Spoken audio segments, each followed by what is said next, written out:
बेहतर से बेहतर की तलाश करो, मिल जाए नदी तो समंदर की तलाश करो। टूट जाता है शीशा पत्थर की चोट से, टूट जाए पत्थर तो शीशे की तलाश करो।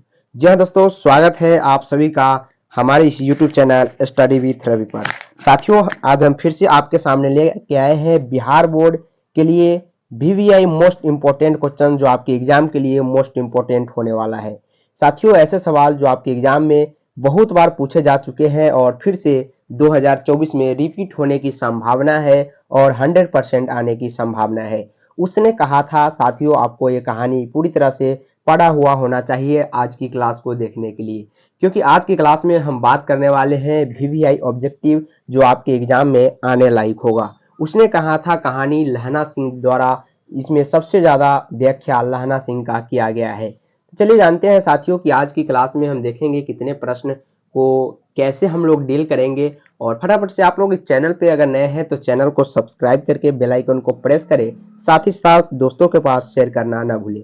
साथियों, study with Ravi YouTube channel का नाम है, आप लोग सब्सक्राइब करके शेयर करें। साथ ही साथ study with Ravi Telegram channel जरूर ज्वाइन करें ताकि आपको क्लास नोट्स और टॉपर्स नोट्स वहां पे फ्री में मिल सके। चलिए हम स्टार्ट करते हैं आज की क्लास को। पहला सवाल की ओर हम लोग चलते हैं, देखते हैं कि कैसा कैसा प्रश्न इसमें आपके लिए लाया गया है। एक बात और है साथियों, इसमें आपको आंसर भी पीडीएफ में इंक्लूड किया गया ताकि आपको रिवाइज करने में दिक्कत की सामना न करना पड़े। चलिए, पहला सवाल आपकी स्क्रीन के सामने है कि उसने कहा था कहानी में किस शहर का चित्रण है। साथियों, आप लोग बताएंगे कि उसने कहा था कहानी में किस शहर का चित्रण किया गया है। अमृतसर, लुधियाना, जयपुर या लखनऊ। चार ऑप्शन आपके स्क्रीन के सामने, सेम टू सेम ऐसा ही प्रश्न आपके एग्जाम में पूछा जाएगा जैसे कि मैं आपके लिए इस क्लास में लाया हूं। थोड़ा भी इधर उधर सवाल आपसे नहीं पूछा जाएगा, याद रखिएगा। जो ये सवाल आपको मैं करा रहा हूं 100% आने की संभावना है। तो साथियों, आपको बता दें, उसने कहा था कहानी अमृतसर से शुरू होती है। यह पंजाब के नजदीक पड़ता है साथियों, अमृतसर। यहीं से यह कहानी शुरू होती है और लहना सिंह के मामा का घर यहाँ हुआ करता था अमृतसर। याद रखिएगा, वो मामा के यहाँ रहते थे अमृतसर में और वहीं से ये कहानी शुरू हुई थी, उसने कहा था। तो ऑप्शन नंबर ए सभी का आ रहा है जो कि एकदम राइट है। याद रखिएगा, ऑप्शन नंबर ए यहाँ पे बिल्कुल राइट है। सभी का ऑप्शन नंबर ए आ रहा है, राइट है। चलिए आगे चलते हैं हम लोग, अगला नंबर सवाल की ओर चलते हैं। दो नंबर सवाल साथियों आपके स्क्रीन के सामने कहता है कि लहना सिंह के गांव का क्या नाम था। लहना सिंह के गांव का नाम यहाँ पे आपसे पूछा गया दूसरा नंबर सवाल में। फटाफट से आप लोग जवाब देंगे कि आखिर इसका आंसर क्या हो जाएगा कि लहना सिंह के जो गांव का नाम था वो क्या था। मगर था, माझे था, कटरा था या तेलघरिया था। साथियों, आपको बता दे, लहना सिंह के गांव का नाम माझे हुआ करता था। क्या, माझे। लेकिन मगर जो था, इसकी प्रेमिका थी, उसका नाम, उसके गांव का नाम ये मगर था। याद रखिए, मगर उसके प्रेमिका की गांव के नाम है, लहना सिंह की प्रेमिका की। और लहना सिंह की अगर बात करें, जी हाँ, लहना सिंह की अगर बात करें तो वो माझे हुआ करता है उनके गांव के नाम। याद रखिएगा। तो ऑप्शन नंबर यहाँ पे बी जो हो जाएगा वो राइट हो जाएगा दूसरा नंबर प्रश्न के लिए। याद रखिए, ऐसे प्रश्न आपके एग्जाम में बहुत बार पूछा जा चुका है और फिर से आपके एग्जाम में आने की संभावना 100% बनती है।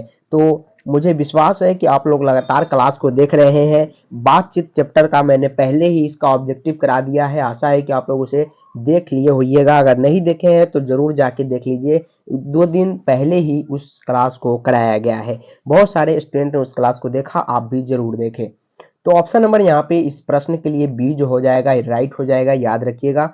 आगे हम लोग बढ़ते हैं 3 नंबर सवाल की ओर। तीसरा नंबर सवाल को देखते हैं क्या है। तीसरा नंबर सवाल है साथियों कि लहना सिंह किस पद पर था। जी हाँ दोस्तों, 3 नंबर सवाल का जवाब आप लोग फटाफट से बताएंगे कि लहना सिंह किस पद पर था। ऑप्शन नंबर ए कहता है सूबेदार के या लेफ्टिनेंट के। सी कहता है साथियों जमादार पद पर था या मेजर के पद पर था। तो लहना सिंह जो था साथियों वो जमादार के पद पर था। क्या था, एक प्रकार का जमादार था, याद रखिएगा, जिसे हम लोग क्या कहते हैं, चौकीदार भी कहते हैं, जो आपके गांव घर में भी होता है। तो लहना सिंह यहाँ पे किस पद पे था, जमादार के पद पे था, याद रखिएगा। चलिए, ऑप्शन नंबर यहाँ पे सी है, राइट हो जाएगा, याद रखिए। चाहे तो आप इसका स्क्रीनशॉट लेके रख सकते हैं। या साथियों इसका अगर आपको पीडीएफ चाहिए तो study with Ravi Telegram channel को जरूर ज्वाइन कीजिए। जितने भी स्टूडेंट देख रहे हैं फटाफट से अभी जाइए और डिस्क्रिप्शन, इसी वीडियो के डिस्क्रिप्शन में आपको लिंक मिल जाएगा टेलीग्राम चैनल, डायरेक्ट आप ज्वाइन हो सकते हैं। अगला नंबर सवाल की ओर हम लोग चलते हैं। 4 नंबर सवाल की ओर कहता है साथियों 4 नंबर सवाल कि लहना सिंह की मृत्यु किसकी गोद में हुई। लहना सिंह की मृत्यु किसकी गोद में हुई थी, याद रखिए साथियों। आपको बता दें जब उसकी प्रेमिका से प्यार होती है और जब पता चलता है लहना सिंह को कि उसकी प्रेमिका की पहले ही शादी हो चुकी है और उसके बेटे और उसका पति जो है उसी के साथ वहां पे लड़ाई लड़ रहा है बॉर्डर पे। तो होता क्या है, वो उसकी प्रेमिका बोलती है कि मेरे पति और मेरे बेटों को ख्याल रखना। तो जब लड़ाई होती है साथियों तो लहना सिंह अपना बलिदान देते हुए उनके बेटे और पति को बचाने का प्रयास करता है। तो लहना सिंह की मृत्यु साथियों किसके गोद में हुई थी, कीरत सिंह की या बजीरा सिंह, अतर सिंह या महादीप सिंह के।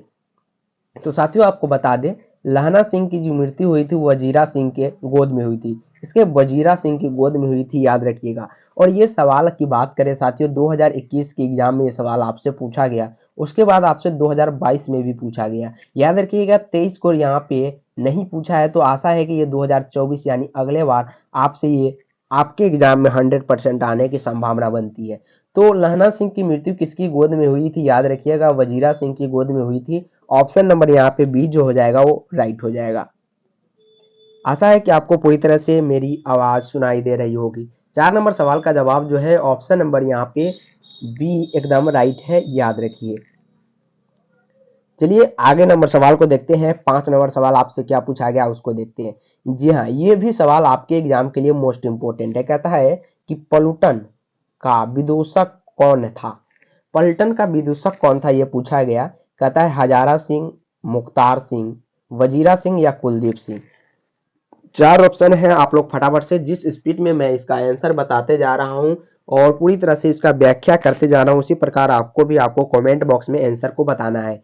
तो पलटन का विदूषक क्या होता है, इसका जवाब आपको देना है। साथियों आपको बता दें पलटन का विदूषक क्या होता है। जी हाँ, पलटन का विदूषक जो होता है साथियों वजीरा सिंह को कहा जाता है। ये पलट जाता था कहीं भी। तो याद रखिएगा वजीरा सिंह क्या है, पलटन का विदूषक हुआ करता था। ऑप्शन नंबर 5 का क्या हो जाएगा साथियों, क्वेश्चन नंबर 5 का ऑप्शन नंबर सी जो हो जाएगा वो बिल्कुल राइट हो जाएगा। आगे नंबर सवाल को देखते हैं। 6 नंबर सवाल को कहता है कि सूबेदार हजारा सिंह के लड़के का क्या नाम था। बताइए सूबेदार हजारा सिंह के लड़के का नाम आपसे पूछा गया है। लड़के का नाम यानी सूबेदार हजारा सिंह कौन था, उसकी प्रेमिका की पति था, याद रखिएगा। और उसके लड़के का नाम यानी हजारा सिंह के बेटे का नाम यहाँ पे आपसे पूछा गया है। तो बताएंगे आप लोग कि क्या नाम था। कहता है बोधा सिंह, महासिंह, कीरत सिंह या जगधारी सिंह। तो साथियों आपको बता दें बोधा सिंह था। क्या था, बोधा सिंह, याद रखिएगा। ऑप्शन नंबर ए याद रखिएगा। बोधा सिंह कौन था साथियों, सूबेदार हजारा यहाँ पे क्या है हजारा सिंह का बेटा था और लहना सिंह के प्रेमिका का बेटा था, याद रखिए। ऑप्शन नंबर यहाँ पे ए एकदम राइट हो जाएगा, याद रखिएगा। ऐसे प्रश्न आपके एग्जाम में बार बार पूछे जाते हैं। और जैसा कि आपको पता होगा साथियों इसी चैनल पे paramedical and all subject inter की तैयारी यहाँ पे कराई जाती है। साथ ही साथ क्रैश कोर्स बायोलॉजी का स्टार्ट कर दिया गया है, फिजिक्स का भी स्टार्ट कर दिया गया है और केमिस्ट्री का। आशा है कि आप लोग रोज उसमें लाइव आ रहे होंगे। तो यहाँ पे बोधा सिंह याद रखिएगा, ऑप्शन नंबर यहाँ पे राइट हो जाएगा। सूबेदार हजारा सिंह के लड़के का नाम था बोधा सिंह। क्लियर है, क्लियर है। तो आगे बढ़ते हैं। अगला नंबर 7 नंबर सवाल की ओर देखते हैं कि 7 नंबर सवाल आपसे क्या पूछा गया। साथियों 7 नंबर सवाल है, थोड़ा अच्छे से इसको पढ़िएगा क्योंकि ये सवाल आपको न जाने कितने बार आपके एग्जाम में पूछा जा चुका है।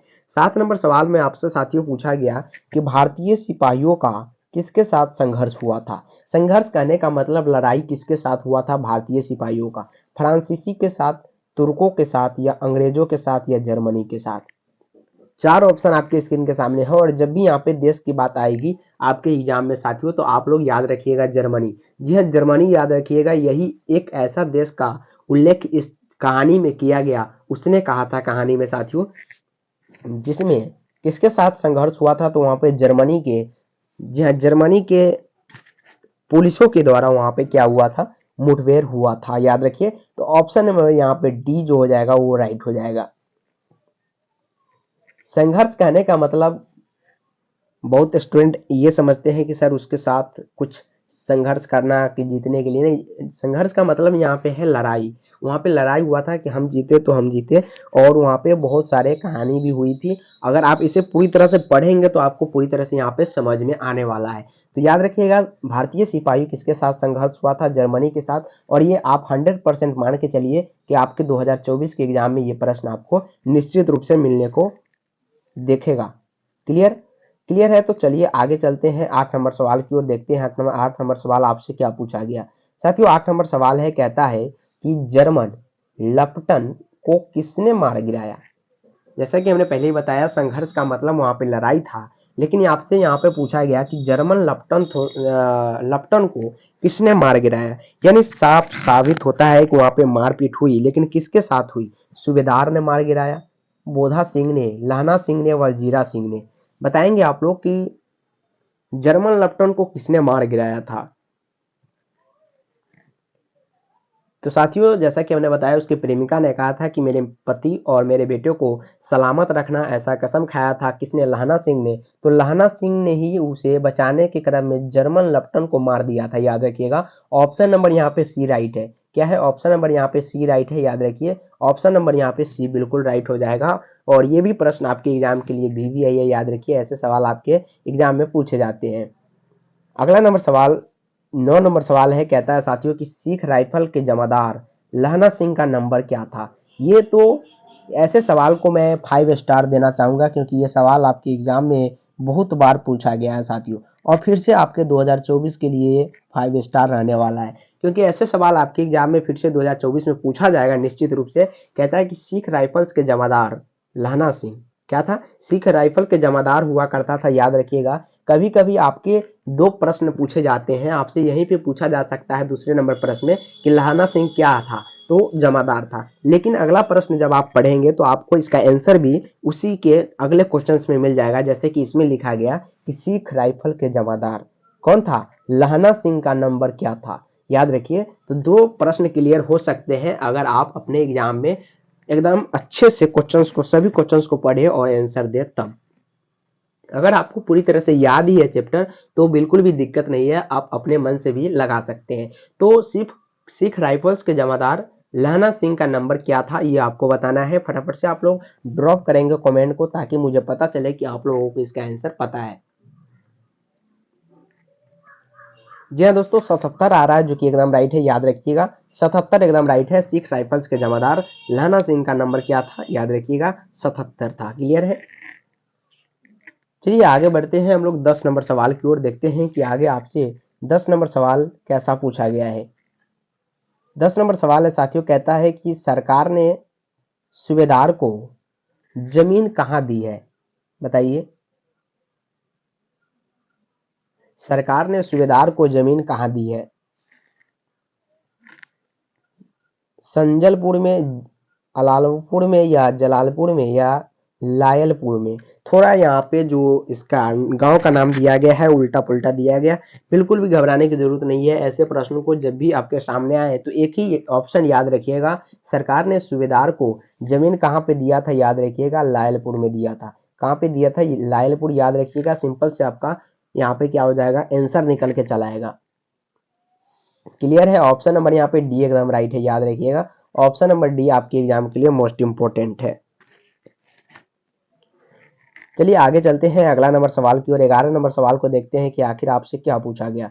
साथियों 11 नंबर सवाल है, कहता है कि गुलेरी जी का जन्म हुआ था हरियाणा में, जयपुर राजस्थान में, कांगड़ा मध्य प्रदेश, या गुजरात में?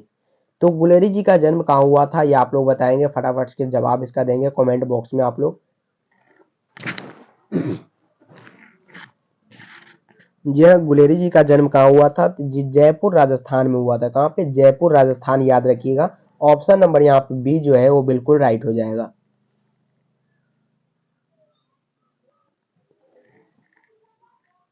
चलिए आगे चलते हैं अगला नंबर सवाल की ओर। 12 नंबर सवाल आपके स्क्रीन के सामने है, ये भी आपके एग्जाम के लिए वेरी वेरी इंपॉर्टेंट है। कहता है साथियों कि सुखमय जीवन किसकी रचना है? चंद्रधर शर्मा गुलेरी जी की, देवकी नंदन खत्री की, या गोपाल राम गहमरी, गृहमरी होगा यहाँ पे, और बाल कृष्ण भट्ट की? बाल कृष्ण भट्ट यहाँ पे ऑप्शन है, उसके बाद गोपाल राम है, देवकी नंदन खत्री है और चंद्रधर शर्मा गुलेरी है। तो आपको बता दें साथियों, सुखमय जीवन भी चंद्रधर शर्मा गुलेरी जी का ही है, याद रखिएगा, याद रखिएगा। ऑप्शन नंबर यहाँ पे ए जो है वो बिल्कुल राइट है। सुखमय जीवन किसकी रचना है? चंद्रधर शर्मा गुलेरी। और उसने कहा था, ये भी चंद्रधर शर्मा गुलेरी।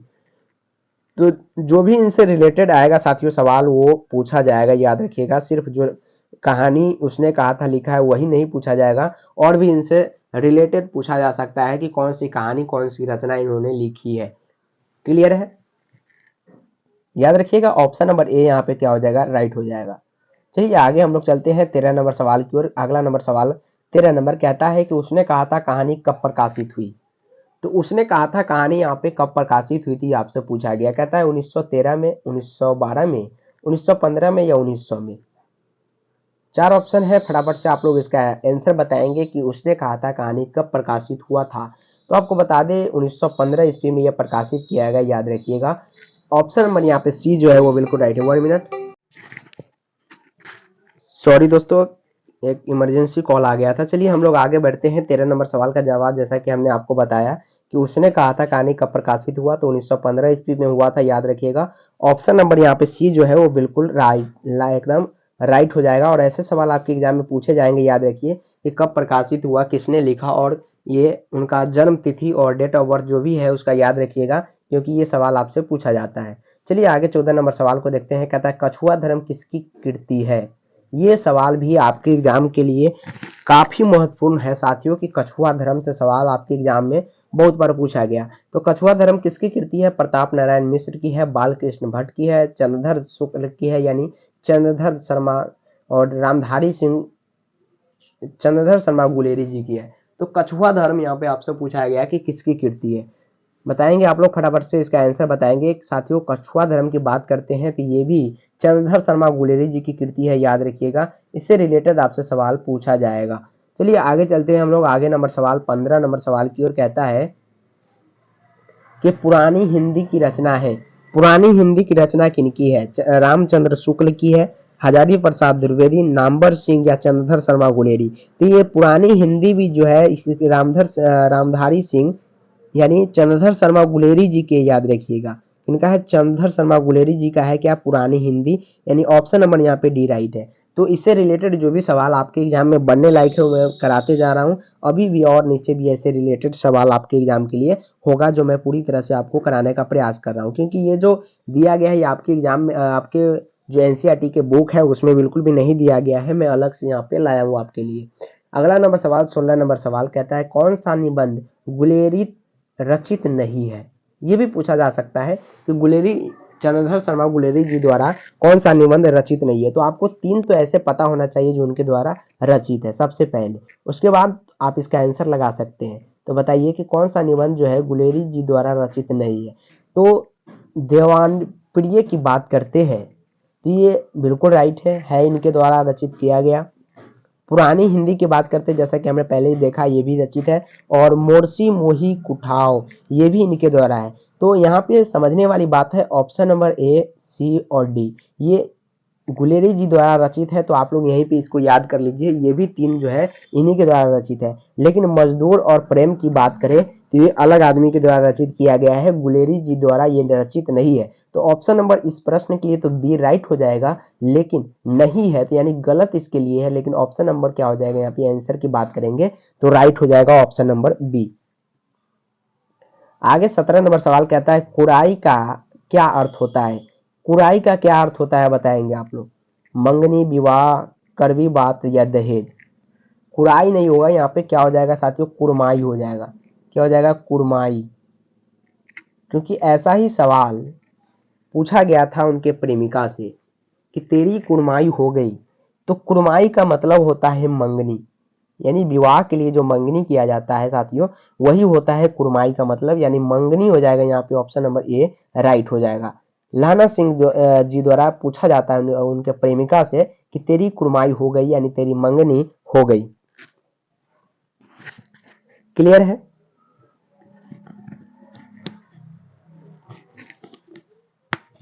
चलिए आगे चलते हैं। आगे 18 नंबर सवाल की ओर चलते हैं।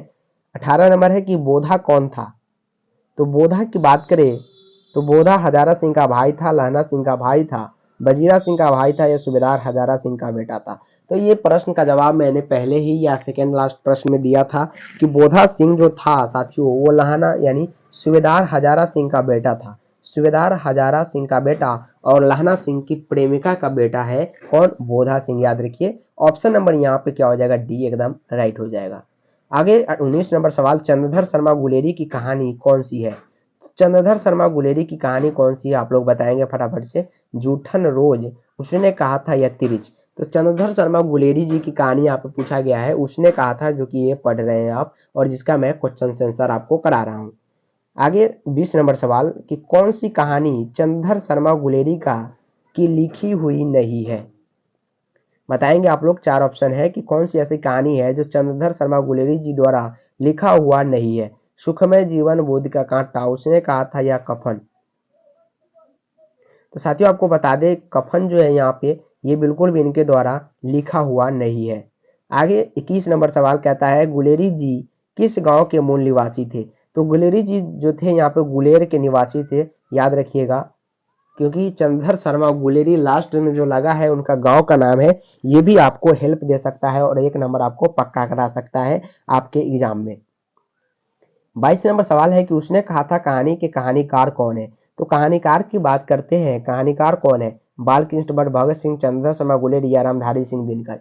आपके सामने एक ही प्रकार का अनेकों प्रश्न आ चुका है, सवाल एक ही है लेकिन अनेकों तरह से ये सवाल आपके एग्जाम में ऐसे ही पूछा जा सकता है जैसे कि आज की इस क्लास में आपसे पूछा गया। तो उसने कहा था कहानी के कहानीकार यानी कौन सी ऐसी आदमी है, कौन ऐसा आदमी है जिन्होंने इस कहानी को कहानीकार यानी लिखा हुआ है, ये आपसे पूछा गया। तो सिंपल सी बात है, चंद्रधर शर्मा गुलेरी जी द्वारा ये कहानी को लिखा गया। तो ऑप्शन नंबर यहाँ पे क्या हो जाएगा, ऑप्शन नंबर यहाँ पे सी राइट हो जाएगा। याद रखिएगा ऐसे प्रश्न आपके एग्जाम में आते रहते हैं और आशा है कि ये प्रश्न आएंगे निश्चित रूप से आपके 2024 के एग्जाम में और आप लोग 90% लेके आएंगे। क्लियर है, क्लियर है। तो आगे बढ़ते हैं हम लोग 23 नंबर सवाल की ओर। कहता है चंद्रधर शर्मा गुलेरी किस युग के कहानीकार है।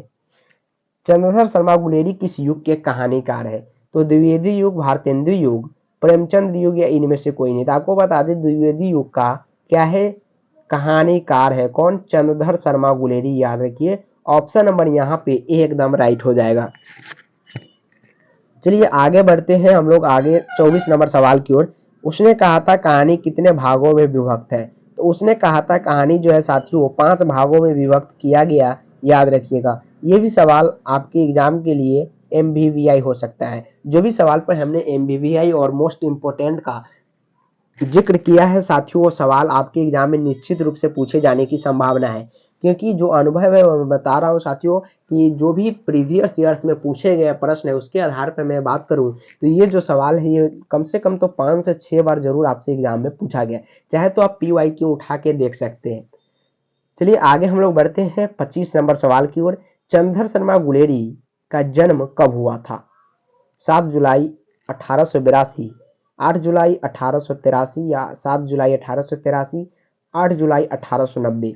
तो चंद्रधर शर्मा गुलेरी का जन्म कब हुआ था, एक मैं इस प्रश्न में हिंट दे दिया हूं, आप लोग बताएंगे। साथियों चलिए आंसर की बात करते हैं। 7 जुलाई 1883 को चंद्रधर शर्मा गुलेरी जी का क्या हुआ था, जन्म हुआ था। तो जन्म और मृत्यु पर सवाल तो निश्चित रूप से आपके एग्जाम में बनेंगे और सबसे ज्यादा सवाल यही आपसे पूछा जाएगा। जन्म और मृत्यु से सबसे ज्यादा सवाल यानी लेखक के परिचय से सबसे ज्यादा सवाल आपके एग्जाम में पूछे जाते हैं।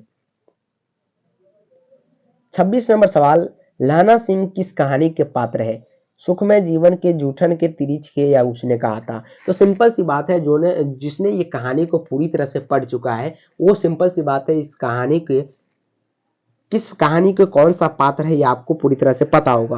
साथियों तो मैं बता दूं आपको, लहना सिंह जो है ये उसने कहा था कहानी का क्या है, मुख्य पात्र यही माना जाता है। तो ऑप्शन नंबर यहाँ पे डी राइट हो जाएगा और इसे आप स्टार मार्क लगा के रख लें, क्योंकि ऐसे सवाल आपके एग्जाम में फिर से मैं जिक्र कर रहा हूं पूछने की संभावना 90% बनती है।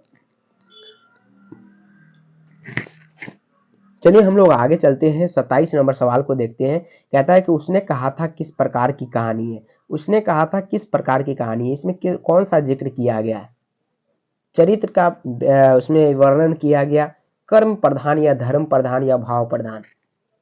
तो एक बात आपको समझने वाली है कि साथियों, उसने कहा था कहानी में, जब लहना सिंह की प्रेमिका कहती है कि जाओ मेरे बेटे और मेरे पति का ख्याल रखना, तो जब वो बॉर्डर पर लड़ाई करने जाता है तो अपना जान को निछावर करते हुए उनके बेटे और पति को क्या करता है साथियों, बचाता है। तो ये एक प्रकार का कर्म है उनका, जो कर्म दिया गया, जो काम दिया गया उसने पूरी तरह से 100% निभाया। तो एक प्रकार का क्या हुआ, कर्म प्रधान हुआ। तो ऑप्शन नंबर यहाँ पे बी जो हो जाएगा एकदम राइट हो जाएगा। कि उसने कहा था कहानी किस प्रकार की कहानी है, तो कर्म प्रधान की कहानी है, याद रखिएगा। 28 नंबर है कि पुरानी हिंदी रचना किसकी है। पुरानी हिंदी किसकी रचना है, इसका व्याख्या मैंने पहले ही प्रश्न में कर चुका हूं कि पुरानी हिंदी जो है साथियों चंद्रधर शर्मा गुलेरी जी की है। याद रखिए ऑप्शन नंबर यहाँ पे सी जो हो जाएगा वो बिल्कुल राइट हो जाएगा। 29 नंबर कीरत सिंह कौन था, तो कीरत सिंह जो था लहना सिंह का भतीजा था। कीरत सिंह कौन था साथियों, लहना सिंह का भतीजा था, और वो भी साथ में बॉर्डर पर लड़ाई करने के लिए एकदम रेडी था। याद रखिएगा इस कीरत सिंह पर भी आपसे कीरत सिंह पर जो है सवाल बनते हैं, काफी सवाल पूछे भी गए हैं। आगे चलते हैं हम लोग 30 नंबर सवाल की, बचपन में लहना सिंह के लड़की के बार बार कौन सा प्रश्न करता था। ये प्रश्न मोस्ट इंपोर्टेंट है और इसमें प्रश्न का भी व्याख्या किया गया। तो बचपन में लहना सिंह लड़की से, जो उनकी प्रेमिका थी, उनसे बार बार एक ही प्रश्न पूछा करता था कि तेरी कुड़माई हो गई, तेरा नाम क्या है। ये बार बार नहीं पूछा। तू कहाँ रहती थी, ये भी बार बार नहीं पूछा। तेरी शादी हो गई, ऐसा सवाल कभी नहीं जिक्र किया गया आपके कहानी में। लेकिन तेरी कुड़माई हो गई, इस कहानी का जिक्र बार बार वहां पे किया गया है। क्योंकि लहना सिंह जब वो अपने मामा के यहाँ रहते थे और एक नाली हुआ करता है, उसमें जो है एक साइकिल सवार आता है और छिड़काव कुछ कर देता है उस नाली के पानी से, और वहीं पे ये मुआथुतरी होती है और वहीं से आप पूछा जाता है कि तेरी कुड़माई हो गई, और परिचय भी वहीं पे होती है। तो जब आप इसे पूरी तरह से पढ़ेंगे तो आप इस कहानी को इंटरेस्टिंग लेंगे और एकदम आपके माइंड में घुस जाएगा। तो ऑप्शन नंबर यहाँ पे सी याद रखिएगा। 31 नंबर सवाल है साथियों, कहता है कि लेफ्टिनेंट साहब सूबेदार को कितने आदमी खंदक में छोड़कर जाने को कहता है। लेफ्टिनेंट साहब सूबेदार को कितने आदमी खंडक में छोड़कर जाने को कहता है। कहने का मतलब है कि जब ऐसा पता चलता है कि जर्मनी की तरफ से कुछ सैनिक हमारी ओर आ रही है, तो यहाँ पे लेफ्टिनेंट साहब कहते हैं कि कुछ आदमी खंदक में ही रह जाओ और आदमी जाके देखो कि कितने आदमी से आ रहे हैं और कहाँ पे आ रहे हैं। तो वहां पे टोटल के टोटल क्या है, 10 आदमी। 10 आदमी को खंडक में छोड़ जाने को कहता है कौन, लेफ्टिनेंट साहब। याद रखिए ऑप्शन नंबर यहाँ पे बी जो हो जाएगा वो बिल्कुल राइट हो जाएगा। 32 नंबर है कि अमृतसर में लहना सिंह के कौन थे। तो इस प्रश्न का जवाब तो आप लोग बिल्कुल दे सकते हैं और इसका जवाब आपको कमेंट बॉक्स में देना है। शायद इसका आंसर भी आपको यहाँ पे नजर आ रहा होगा। तो नजर आ रहा है तो बिल्कुल आप लोग कमेंट बॉक्स में आंसर को ड्रॉप करेंगे, ताकि हमें पता चले कि जी हाँ, क्लास खत्म होते ही आप लोगों को इसका आंसर बताना है कहाँ पे, कमेंट बॉक्स में। तभी मुझे पता लगेगा कि आप लोग पूरी तरह से क्लास को देख रहे हैं। 33 नंबर की, लहना सिंह सूबेदार को वापस बुलाने के लिए किसे भेजता है। लहना सिंह सूबेदार को वापस बुलाने के लिए किसे भेजता है। बजीरा सिंह, बोधा सिंह, कीरत सिंह या अतर सिंह। कतर होगा यहाँ पे, कतर सिंह। तो साथियों मैं आपको बता दूं यहाँ पे जो है लहना सिंह सूबेदार को वापस बुलाने के लिए बजीरा सिंह को भेजता है। किसको भेजता है, बजीरा सिंह को। 34 नंबर कहता है सूबेदार ने अपने पति और पुत्र की रक्षा के लिए किससे कहा। सूबेदारनी, सॉरी यहाँ पे सूबेदारनी। सूबेदारनी कौन था साथियों, याद रखिएगा लहना सिंह का प्रेमिका था। तो अपने पति और पुत्र की रक्षा करने के लिए किससे कहा था, तो ये लहना सिंह से कहा था। सिंपल सी बात है और इसी पे से पूरा कहानी लिखा गया है। चलिए आगे हम लोग चलते हैं। 35 नंबर, लहना सिंह का सिर अपनी गोद में लेकर कौन बैठा था। तो यहाँ पे सिंपल सी बात है, वजीरा सिंह बैठा था। याद रखिएगा कौन, लहना सिंह का सिर अपनी गोद में लेके कौन बैठा था, तो वजीरा सिंह बैठा था। तो साथियों आज 36 नंबर सवाल, लास्ट सवाल आपकी स्क्रीन के सामने है कि लहना सिंह के मामा कहाँ के रहने वाले थे। तो लहना सिंह के जो मामा थे साथियों, वो अमृतसर के रहने वाले थे और यहीं से ये पूरी कहानी शुरू होती है। तो ऑप्शन नंबर यहाँ पे बी जो हो जाएगा वो राइट हो जाएगा। टोटल के टोटल 36 प्रश्न आपके एग्जाम के लिए मोस्ट इंपोर्टेंट था। तो आप लोग please study with Ravi channel को जरूर सब्सक्राइब कीजिए। माँ सरस्वती का आशीर्वाद रहेगा तो आप लोग 90% को भी पार कर सकते हैं अगर आप रोज का क्लास देखेंगे तो। तो साथियों तब तक के लिए इतना ही, फिर से मिलेंगे हम लोग अगला सवाल और जवाब को लेके, बायोलॉजी के क्वेश्चंस को लेके नेक्स्ट क्लास में। तब तक के लिए इतना ही। कमेंट करके जरूर बताएं कि आज की क्लास आपको कैसी लगी, तब हम आगे आपके लिए फिर से लेके आएंगे अगली क्लास। तब तक के लिए साथियों हौसला को बुलंद रखिए, क्योंकि एग्जाम आपके नजदीक आ रहा है। जय हिंद, जय भारत, जय बिहार।